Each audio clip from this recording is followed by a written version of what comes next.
A little slowed up. That's Phil Parsons in the 10 just below him there. You see him go up out of the groove. It's very slick on the high side. Now whether he gets touched again, he looked like he's very straight. There's Purvis under him. Okay, the car takes off like the right front flat. He hits the outside wall there. So Green rolls to a stop. You'll see Nadeau coming along and thought he had him cleared. Not quite. And Nadeau spins. All right, now there's Mark Green into the wall. Now you'll see Jerry Nadeau, the red 59, coming along.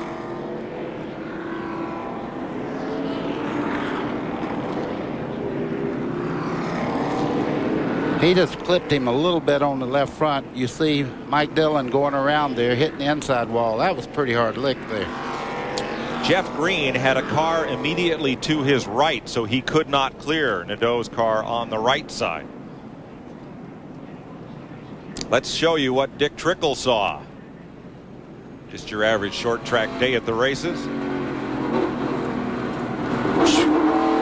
So you want to be around that car, so the spotter trying to explain how much is damaged and what they'll need. See Fuller sideways there coming out of the fourth corner and right into the outside wall. And there is a lot of damage there. You can see the rear wheel was bent all up and the right front has been up quite a bit. He's probably got a bent rear end housing, and I know the right front's been in pretty bad. Tough break for the 92. How it finished up.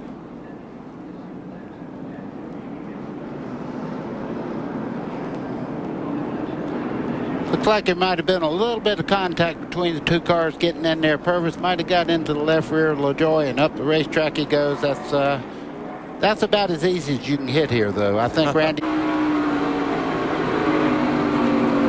Well, you see he's in the second lane right there. The car just starts around.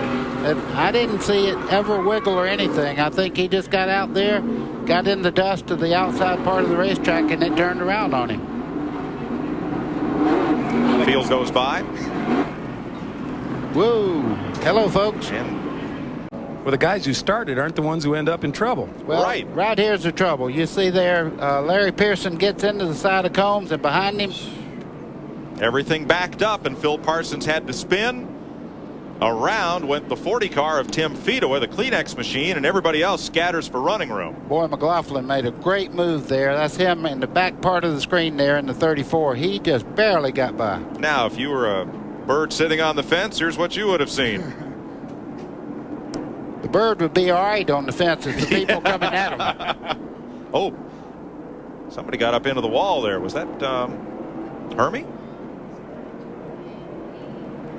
Yes, it was. Hermie Sadler popped the wall there from turn one. Yeah, Sadler had to go up high to miss Parsons, and he did catch the wall. That was Chad Little in the green and yellow car there that just made. See, Nemechek already got sideways. He corrected the car, got into Sterling. Sterling turns around. Look how close Chad Little there. The third car, the green and yellow car, come almost T-boning Sterling Marlin down the front straightaway. Looked like Randy Porter got into the side of David Green there coming out of the corner and just turned him around there. I'm sure he didn't mean to do it, but there was contact. See, he's got him in the left rear quarter there. He turns him sideways. Randy tries to go the outside, but Green comes right up in front of him. Turn 4. Now he's already hit the wall in 3. Right up and into the fence. Now Tim Fedowa will spin his car right there off of Sterling Marlin, and that stacks everything up at the bottom of the racetrack.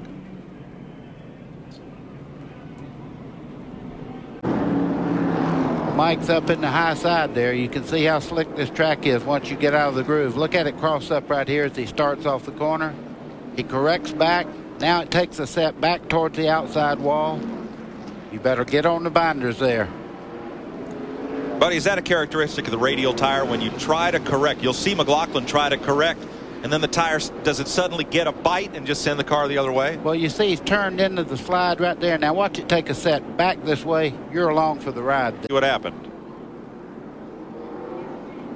Okay, you see Mike right there making a little contact with the 55 car of Bobby Dotter.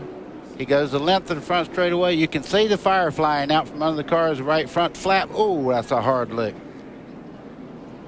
That hurts up here. Porter and Pearson get together there. That brought out the caution. You see Purvis going by here. He's not involved in that part of the wreck. But here's Todd Bodine coming to the caution and trying to stay on the lead lap is Chad Little. They get together. And here they come. And there goes Purvis. And look at Todd Bodine spin off the front bumper of Chad Little's car and save it. Mike, he didn't brush it. He just knocked the fire out of it. He come off. Watch the car go up in the air there, come back down. That's a hard lick coming out of turn 2. For this fiberglass bumper cover, did it damage his tire? Who knows? It could have been, because he had been going in that corner hard all day. But you see the back end take off. He goes up, makes a hard lick to the outside wall there, drives the right front right into the firewall.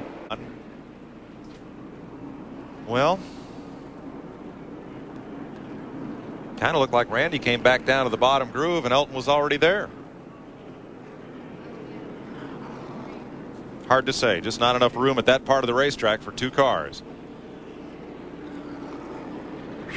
And he hit the outside wall there very, very hard. See the